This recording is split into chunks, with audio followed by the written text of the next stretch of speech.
dragi naši gledatelji, dobro nam došli. Večeras su sa nama obitelj Pečko, koja je svojevrsno jedna sportska dinastija, dolaze iz svijeta tekvandoa. Nešto više će nam reći večeras o tom sportu koji nije toliko medijski zastupljen, pa evo možemo ih redom predstaviti. Otac Domagoj, majka Irena, sin Borna i kćer Dora. Evo, dobro nam došli i hvala što ste se odazvali našem pozivu u emisiji. Hvala i vama. Hvala. Za početak, evo kako ste, možemo od vas krenuti. Evo dobro, odmorno. Odmorenije nek prije, imali smo sad ove blagdane, božićne i evo, nedavno smo se vratili sa Europskog prvenstva u kojem je moj sin Borna osvojio brončanu medalju. Jedan jako veliki uspjeh za njega i za nas i osjećamo se jako dobro povodom toga. Suprug je spomenuo blagdane, jesu li blagdani tradicionalni pali po vama sa svim obavezama ili je suprug tu pomogao? Svi smo zajedno kitili bor, nabavljali, sve zajedno smo skupo organizirali, tako da mislim da je zajednički doprinos svemu. To je lijepo čuti. Evo, možda ovaj razgovor ne možemo započeti, a bez da ne spomenemo gospodina Pečka, Nikolu, inače oca gospodina Domagoja koji je s nama u studiju. Pa evo kako su njegovi početci bili, po čemu je on začetnik tekvondoa u Hrvatskoj i kako se razlikuje tekvondo prije naspram danas. Evo, možete nam vi možda reći u uvodu. Da, kad bi počeli pričati o Nikoli Pečku, vjerojatno bi nam trebale 3-4 ovakve emisije, samo da osnovno kažemo. Ja ću probati to skratiti sa time da kažem, totalno ste u pravu, znači Nikola je osnivač tekvondoa, jedan od začetnika i kreator prvih 20-25 godina razvoja. Osim što je imao sportsku karijeru, imao je paralelno i umjetničku karijeru. Znači on je akademski kipar, specijalist monumentalne plastike. Imao je razne opuse, o čemu vjerojatno danas neću stići pričati, ali ostavio veliki trag u umjetnosti hrvatskoj. Znači i sa svojim opusom sportskih dijela, isto tako imao opus razrušenih crkava. Znači oni njegovi učenici su preko 300 razrušenih crkava obnovili, ali u svojim umjetničkim dijelima. Jel se to može danas negdje pogledati, vidjeti ta ostavština? Pogledat se momentalno ne mre, ali uglavnom je spašeno od potresa. Većina toga je preživjelo i vjerojatno ćemo napraviti nekakvu izložbu. Stalnu postavu, ja se nadam, ali treba vremena za to. Pa evo, kada to bude, obavijestite nas pa ćemo putem naših kanala obavijestiti naše gledatelje. A što se tiče Nikoline sportske karijere, znači kad pričamo o njemu, on je počeo sa judom još krajem 50-ih, početkom 60-ih. Zagrijao se za borbeno umijeće, to ga je jako zanimalo. Njegov prvi učitelj je bio Emin Topić i oni su skupa prošli kroz to judo u prvoj fazi gdje je Nikola isto došao do crnog pojasa. Nakon toga je došao karate na red, tu mu je učitelj bio Murakami, Japanac, i tu je isto položio crni pojas, da bi onda na kraju zajedno sa svojim prijateljem i također jednim od osnivača tekvondoa Božidarom Podkraškim, oni su počeli 68. pod vodstvom Južnokoreanca Park Sun-jaea, su počeli trenirati 68. godine tekvondo u Hrvatskoj. Evo, lijepo. Možda da supruga kaže, suprug je rekao o počecima. Recite nam malo o vašim počecima, koji su to uzori bili u ovom sportu, kako ste vi se odlučili baviti se jednom ovakvom, možemo reći, tradicionalnom borilačkom vještinom? Počela sam pred skoro 30 godina, znači 8.1.1992. sam došla u klub.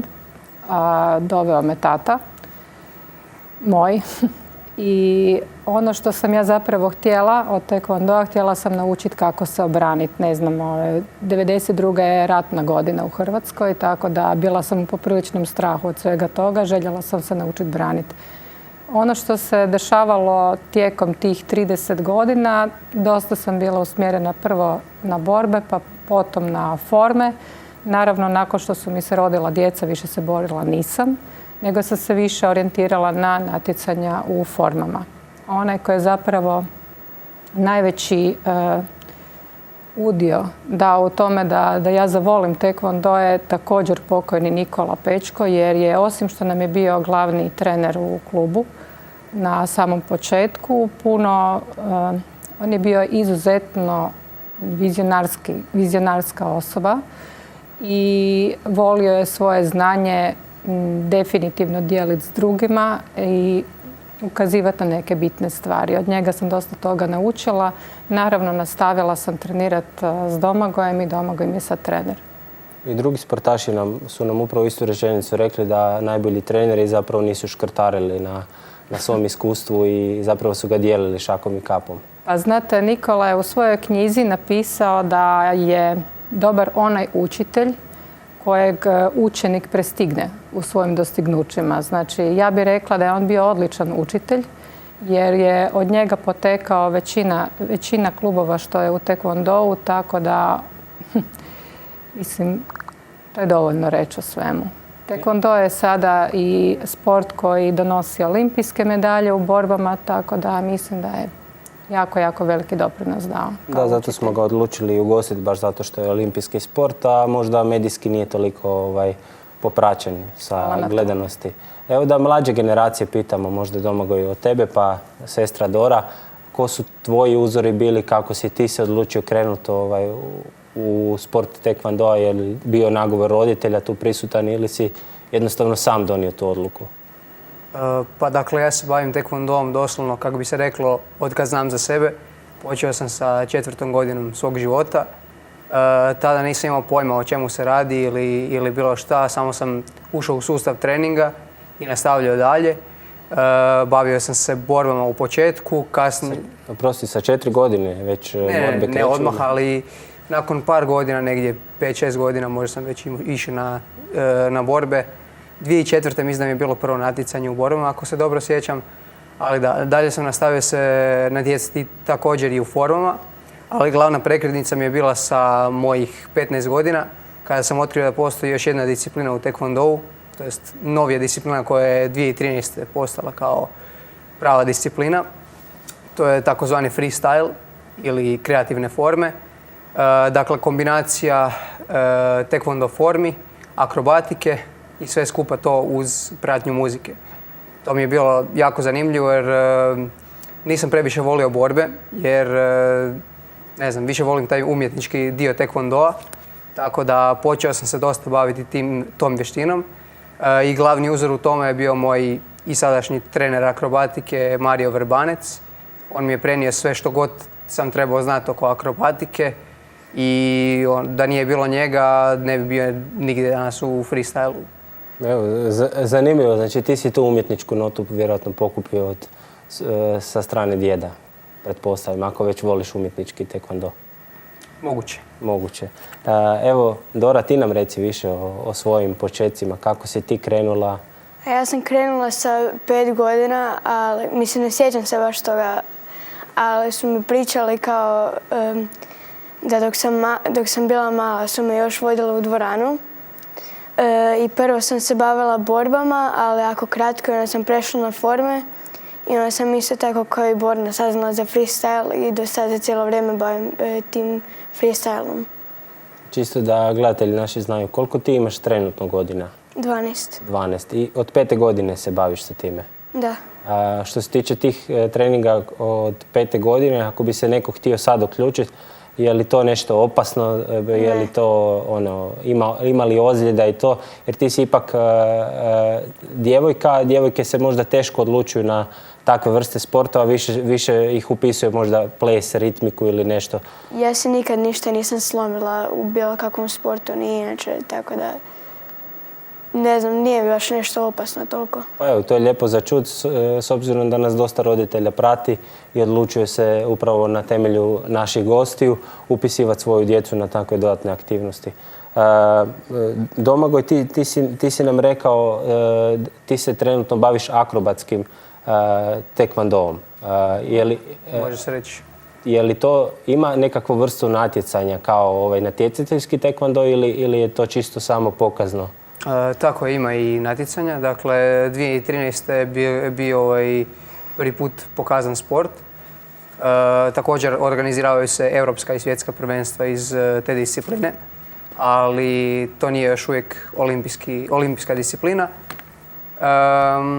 Dakle, natjecanja su stalna, svake druge godine europsko i svake druge godine svjetsko. Te godine kad nema europskog ima svjetskog i tako dalje. Sad sam se ove godine natjecao na europskom prvenstvu i baš u toj disciplini freestyle akrobatskog taekwondoa osvojio sam treće mjesto. Ok. Kakvi su planovi za dalje? Gdje trenutno treniraš? Dakle, treniram ili u našem klubu ili u Domu sportova. Imamo dvoranu u kojoj također možemo trenirati. Naš klub ima 2 dvorane, gornju i donju dvoranu. Uglavnom možemo trenirati u njima. Također, kao što sam rekao, u Domu sportova imamo dvoranu koja je malo veća, pa ona mi je dosta bitna zato jer nastup u freestyle disciplini zahtijeva 12x12 ili 10x10 metara, tako da nije bilo koja dvorana dovoljna za vježbati cijeli nastup. Oprosti, ime kluba je čisto da... Ban Keglević. Kako? Ban Keglević, evo tu nam se na majicama može vidjeti. Ok, čisto da gledatelji znaju. Dora, jel se ti trenutno natječeš? Da, U kojoj disciplini? u freestylu. Isto u freestylu? Da. Znači, oba dvoje onda u principu volite istu vještinu. Da. Jel ti brat svojevrsno pomaže u nekim vrstama Da. treninga? Cijelo vrijeme mi pomaže. Znači, možeš neki savjet uzeti. Da. Čisto da napomenemo, i treći član obitelji, mlađi, Mislav, on trenutno nije ovdje u studiju. Jel on isto se bavi taekwondoom? Evo, pitanje za mamu. Da, Mislav se bavi taekwondoom isto tako od 5. godine. Mislav je izuzetno uspješan natjecatelj. On se i borio i osvajao je medalje i kroz borbu. Jednom je osvojio, koliko znam, 3. mjesto. On se natječe i u formama, on se natječe u smislu tima ili individualno. Ima različitih odličja i zlatnih i srebrnih, zaista mnogobrojnih. Međutim, on je jedan skroman dečko koji za sebe misli da nije ostvario ne znam kako puno, on bi htio još više, pa eto, zato nije htio sudjelovati. Jer misli da može puno bolje. Mislimo da ćemo ga idući put morati malo bolje nagovoriti, možda Vjerujem, sa nekakvim tu slatkišima makar u studiju ili s nečim s čim bi ga mogli privući. Mislim da će njegov rezultat njega dodatno motivirati. Pa evo, nadamo se. Možda ne bi bilo loše da spomenemo čisto uspjehe, evo pitanje za oboje vas kao roditelja ovdje, uspjehe vaše djece i vaše uspjehe čisto da gledateljima predočimo koliko su to zapravo veliki uspjesi, a kao što sami kažete, djeca su skromna, ne priznaju si to. Da, pa ako me pitate za moje uspjehe u tih 30 godina, išli smo raditi popis što smo do sada napravili. Znači, sada na nacionalnoj razini sam 8 godina za redom prvakinja Hrvatske u tradicionalnim formama. Imam mnogobrojna odličja u smislu preko 20 zlata, nekoliko srebri i bronci. Ono što je sada najznačajniji rezultat je 5. mjesto na Europskom prvenstvu, sada u Portugalu kad smo bili, u kategoriji Under 50. Malo mi je falilo do bronce, 0,05, međutim, evo, tako je ispalo ovaj puta. Ja sam jako zadovoljna s rezultatom jer, velim, to mi je najbolje do sada. Evo, lijepo za čut. Ti, Domagoj i Dora, vaši najbolji uspjesi? Pa dakle, isto koji... Borna. Isto koji moja mama. 8 godina za redom sam prvak Hrvatske u svojoj kategoriji freestyla. Dakle, natječem se na međunarodnim prvenstvima, G1 turnirima. Također bio sam, ako se dobro sjećam, na 2 europska i 2 svjetska prvenstva. Na zadnjem europskom prvenstvu sam osvojio medalju. Ostalo su bile većinom top 8 ili tak negdje. Evo, lijepo. Dora? Ja sam bila na dosta državnih natjecanja prva i bila sam na međunarodnom natjecanju u Austriji. I sad sam malo prije bila u Portugalu na europskom. To mi je bilo prvo europsko. I tamo sam bila 7. Neka. Fascinantni uspjesi. I prošle emisije su nam bili obitelj Hrvača gdje su 4 brata, 4 prvaka i stvarno su nas fascinirali. I poslije emisije smo dobili jako puno pohvala za dečki kako su u nemogućim uvjetima. Kad smo kod uvjeta, pitanje je za tatu Domagoja.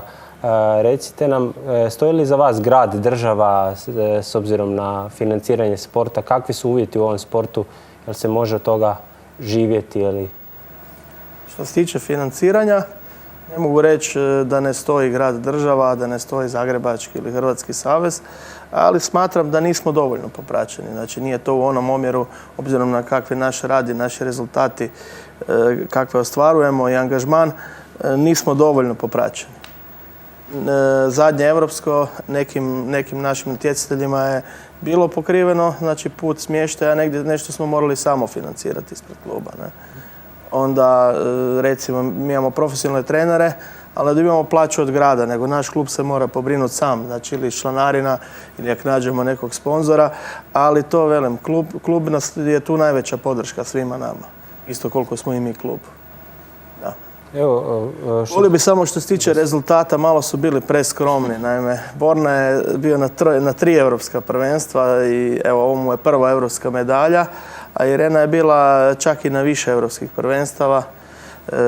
Znači i prije 20 godina je bila isto tako, bila je na 2 europska prvenstva, 2001. i 2003. još.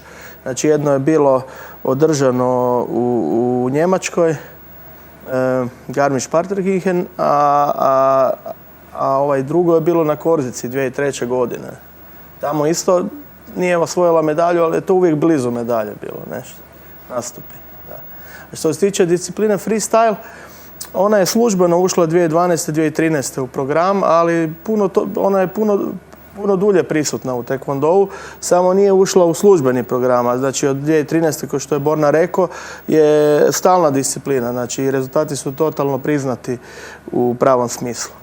Onda su bilo, ajmo reći, nekakve eksperimentalna natjecanja, demonstracijona, pokazna.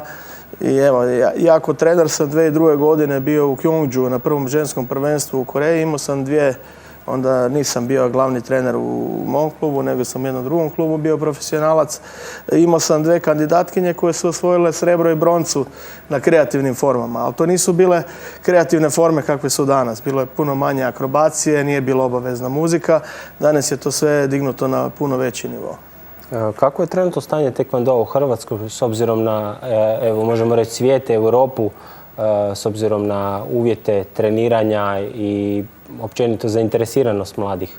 Mogu vam reći, kad gledamo ova generalno, Hrvatska stoji jako dobro. Evo, ove godine smo na olimpijadi osvojili 2 medalje. Imamo jedan jako uspješni klub iz Splita koji ima možda 1000 članova.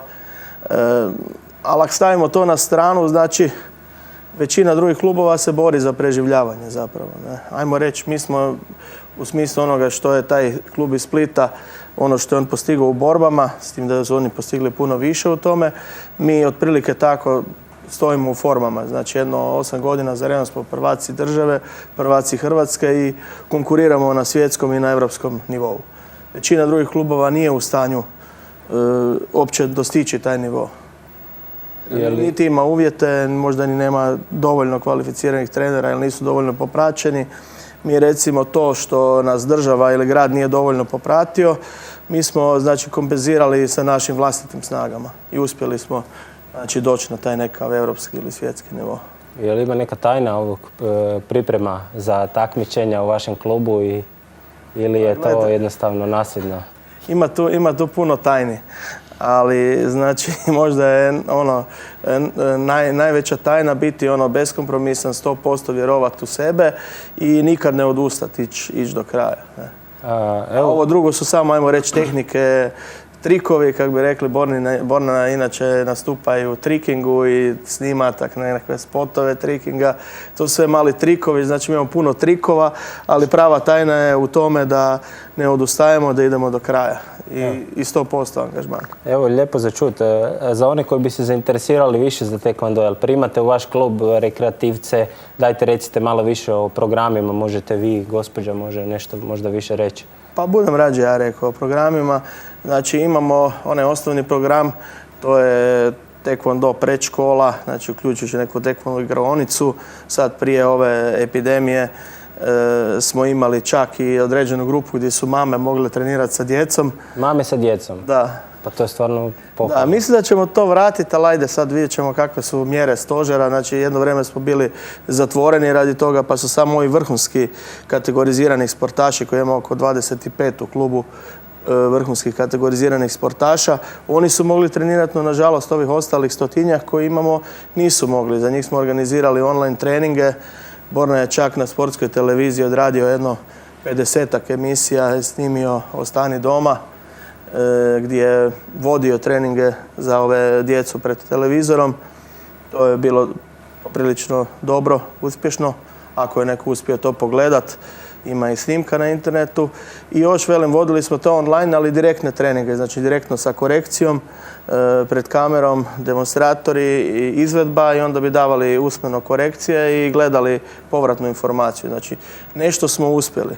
S time da je to puno lakše u ovim disciplinama formi i kreativnih formi, a recimo za borbe je to puno teže. Za borbe je poželjnije imati direktni kontakt. Jasno. Jako teško je to online odraditi. Jasno. Što se tiče dalje programa u klubu, imamo i znači taj sa kadetima, juniorima, radimo sa seniorima, a imamo i rekreativne grupe. Koliko puta tjedno, recimo, rekreativna grupa ide? Pa recimo 2 do 5 put tjedno rekreativci. Znači čak do 5 puta mogu ići? Rekreativci da, ovi koji se ozbiljno bave malo više. Ok. Znači, a o tim svim terminima se može na vašim web stranicama pogledati koji su dostupni, ili imate Facebook neki aktivan? Ne, ovako, znači imamo stranicu, ali imamo tamo kontakt broj, ne pišu konkretno termini, jer je to dosta promjenjivo, a i znači prosudba trenera, evo tome u koju grupu ko treba ići. Znači ne mogu si ljudi birati grupu, nego mi odlučimo ko je za koju grupu i onda ako čovjek odgovara... Prema fizičkoj spremni. Prema fizičkoj, psihičkoj, prema potrebama, ambicijama. Znači normalno neko kom se trenira 2 puta tjedno da ne bi trebao ići u grupu koja trenira više od 5 puta tjedno. Jasno, da. Onda, ne znam, nećemo spajati neka vrtić sa... Naime, mi imamo članove preko 70 godina u klubu. Mlađih članova ili rekreativaca? Ne. Ljudi koji treniraju, a imaju preko 70 godina i to imamo u klubu. No, da. Znači oni imaju svoje termine, mlađi imaju svoje, a ponekad smo i pomiješani, ovisi o situaciji. Ne? Evo, onda ćemo pozvati umirovljenike da umjesto folklora dođu na taekwondo. Pa možete, da. S time da velim vam da umirovljenici obično ne rade ovaj program koji radi Borna. Jasno. Da. Logično. Da. I da naglasim, imamo i školu akrobatike koju vode i trener Mario, kog je Borna već spomenuo, a Borna je preuzeo ovu mlađu grupu, on sad mlađe uzraste uči akrobatici, taekwondo akrobatici i freestyle. Evo, možda ne bi bilo zgodno spomenuti koliko utječe, sad će 1. mjesec pa će i novogodišnje odluke, koliko je fizički to dobro trenirati taekwondo s obzirom na potrošnju kalorija i smanjenje tjelesne mase. A u svakom slučaju je dobro. Trenirati više za sebe, ne ovako kao ja obično učim druge, onda malo manje za sebe treniram, zato i ponekad malo dobijem na masi. Ali treniranje je jako zdravo, pogotovo taekwondo gdje čovjek može sam sebe dati u sve to, svoju kreativnu energiju i može ispucati, ajmo reći, onu negativnu energiju koju ima u sebi i onda da... To je zapravo najveći benefit, ta negativna energija, da je to nekakav ispušni ventil gdje se može, ajmo reći, opustiti, ne misliti na ništa, nego jednostavno doći na trening, ispucati se, dobro oznojiti i postići neki cilj. Da, pa to je pravi benefit taekwondo. Evo, pozivam sve, mi ste rekli od vrtićke dobi pa do seniora koji su sposobni još uvijek trenirati, neki možda ne mogu radi zdravlja. Taekwondo je poprilično zahtjevna disciplina, čak i rekreativno, tako da ovi koji su sposobni, koji mogu, pozivam ih sve. Imamo naš centar u Blajvajsovoj 28, Taekwondo centar Zagreb, Banka Eglević, kako je Borna rekao, imamo 2 dvorane na 2 kata za taekwondo, znači paralelno može imati 2 ili više programa, tako da evo, kogod se želi može se priključiti i probati. Evo, hvala vam puno na pozivu. Ako vi želite uputiti još neki poziv za možda kao majka, kako je vama bilo odgajati jedne tekvandaše, možete i vi reći za završnu riječ nešto. Hvala na toj prilici. U svakom slučaju, kao mami, meni je drago da su moja djeca u taekwondou, jer time puno manje vremena troše na nekakve klasične razbibrige ovog vremena, tipa interneta, koji služi nečemu, nego koji ode u krive stvari. I mislim da to jako pozitivno koristi i za planiranje svog slobodnog vremena i za općenito fizičku kondiciju, spremu, općenito snalaženje u cijeloj životnoj priči. Jer taekwondo, osim što daje fizičku kondiciju, daje i određenu dozu samopouzdanja. I sad zašto? Zato što čovjek neminovno dođe do toga, budući da se orijentira na to da se nauči obraniti, nauči na koji način, ako se odnosi u formama, na koji način se može prezentirati, kako se boriti protiv vlastite treme. Mislim da je to u današnje vrijeme izuzetno korisno. Tako da ako neko ima dvojbi, ne bi zaista trebao imati, jer koristi i fizički i psihički za razvoj djece. Mislim da je meni to bila dobra odluka da nastavimo tradiciju koju nas je naučio Nikola. Evo, hvala puno na današnjem gostovanju. Za mene, ja vjerujem za naše gledatelje, bili ste izvrsni. A vi, dragi gledatelji, imamo još jednog gosta, pa ostanite i u našem drugom prilogu gdje nam dolazi naš prijatelj naše emisije, boksač Arijan Gorički, a mi se vidimo uskoro nakon špice.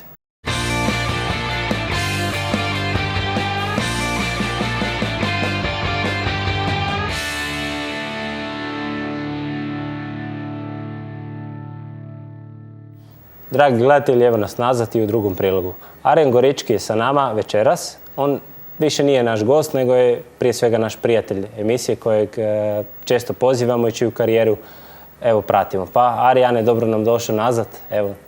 Hvala vam što me i dalje zovete i pratite. Pa evo, zvaćemo te dokle god je neka zanimljiva tema, a ti si i više nego zanimljiv, pa reci nam evo direktno u glavu kako je prošla borba. Znači evo, borba je bila prošlu subotu protiv čvrstog i iskusnog Talijana Emiliana Salvinija. Pobjedio sam jednoglasnom sudačkom odlukom poslije 8 rundi. Mogao sam puno bolje odboksati. Da sam bio malo strpljiv, možda bi ga i zaustavio. Ali eto, Salvini je iskusni protivnik koji je bio 2 puta prvak Italije i nekoliko puta se borio za europsku titulu. Tako da nisam ga uspio zaustaviti, ali sve je dobro prošlo. Ove godine si već par pobjeda nanizao. Kakvi su planovi za iduću 2022? Da, pa ova cijela godina je bila puna uzbuđenja, zato što eto, doživio sam prvi poraz. Taj poraz sam i ispravio. Borio se protiv tih dobrih i čvrstih protivnika. Planovi za iduću godinu su da imat ćemo 4 borbe na 10 rundi protiv jako dobro rangiranih protivnika, te tako tražiti svoju priliku za napasti europsku titulu. Koji je tvoj trenutni rang, čisto ovako? To po njemačkom BDB-u sam negdje 200 na svijetu. 200 na svijetu. A iduće godine, ako sve bude po planu, koji bi mogao teoretski biti? Pa u prvih 100, zato što idemo na to, znači borit ćemo se s bivšim europskim prvakom, tako da kad njega pobjedimo, mi ćemo biti prvi izazivači za EBU i to nam je cilj, tako da uzmemo tu europsku titulu. Evo, dobre vijesti. Prošli put smo spomenuli da se u biti sam financiraš uz veoma malu pomoć nekih sponzora. Jel se po pitanju sponzora nešto promijenilo do današnjeg? Pa evo, od prošle epizode naš sam jednog sponzora koji se odlučio priključiti i pomoći mi, ali kako planiramo iduće godine tih 4 borbe protiv dobro rangiranih protivnika, to će biti borbe na 10 rundi i one će jako puno cjenovno koštati. Tako da jedini način da nastavimo da sve ide po planu je da se još nekoliko sponzora priključi i pomogne da taj plan uspijemo sprovesti u djelo. Zato što ta borba za europsku titulu je jako blizu i trebam se samo zapravo još malo strpiti i znam da će doći, tako da eto još te 4 borbe napraviti iduće godine i onda napasti tu titulu. Što se tiče tvojih treninga, sparinzi su i dalje tu prisutni, jesi li nešto promijenio? Pa eto, s trenerom jako puno sad putujemo po vani, spariramo s iskusnim profesionalcima, tako da se po tom pitanju puno promijenilo isto. I dobro je što, eto, iduće godine isto planiramo, već smo se dogovarali, ići ćemo i u Italiju na sparinge i sa Salvinijem, tako da promijenilo se.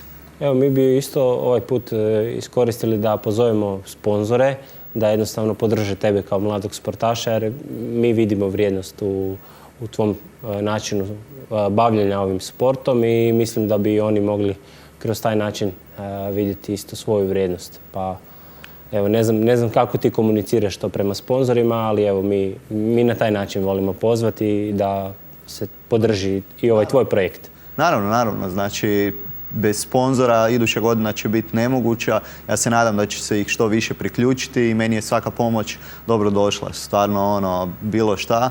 Tako da pomoći će mi da se, ako ništa, spremim za borbu.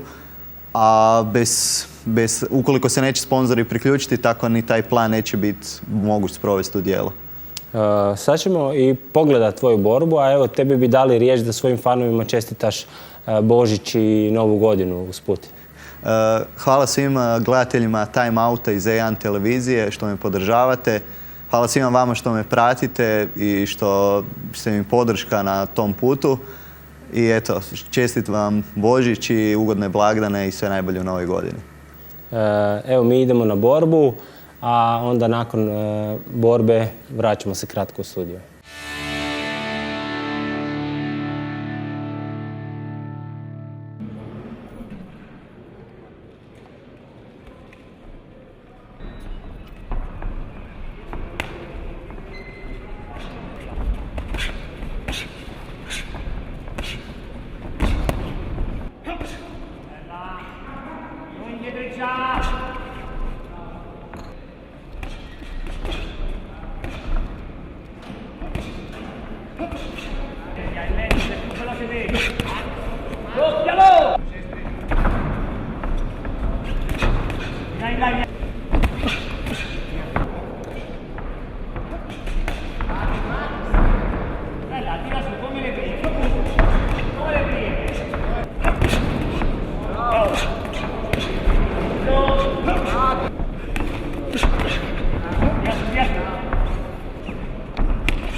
Evo nas nakon borbe. Čisto da Arijana zamolimo za direktan komentar kako je to izgledalo iz prvog lica. Znači, ja sam izabrao dosta lošu taktiku za borbu. Htio sam biti prvi koji će zaustaviti Salvinija. To, nažalost, nije uspjelo. Tehnički sam boksao, mogu sam puno bolje.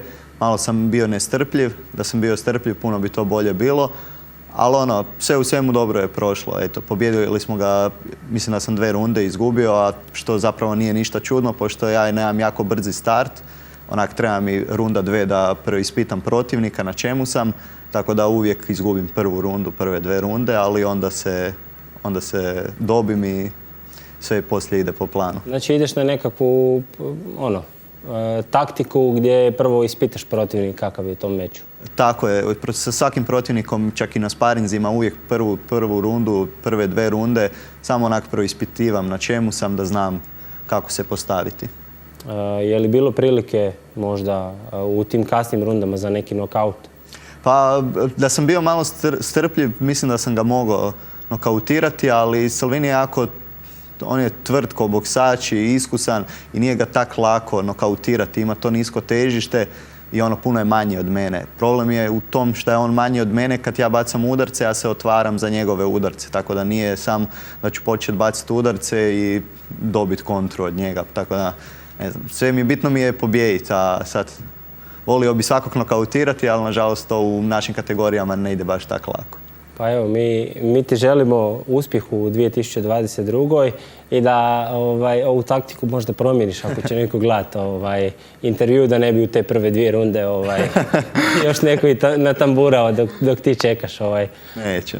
Evo, tako da želimo ti stvarno puno uspjeha. Ovime se gledatelji opraštamo od 2021. Gledamo se u 2022.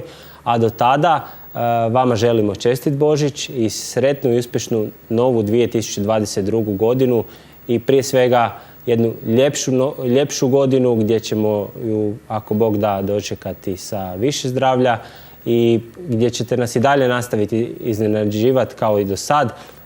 Brojka naših fanova je strmoglavo narasla i brojka gledatelja i hvala vam što nam pišete na našu redakciju i što nam se javljate sa prijedlozima novih gostiju.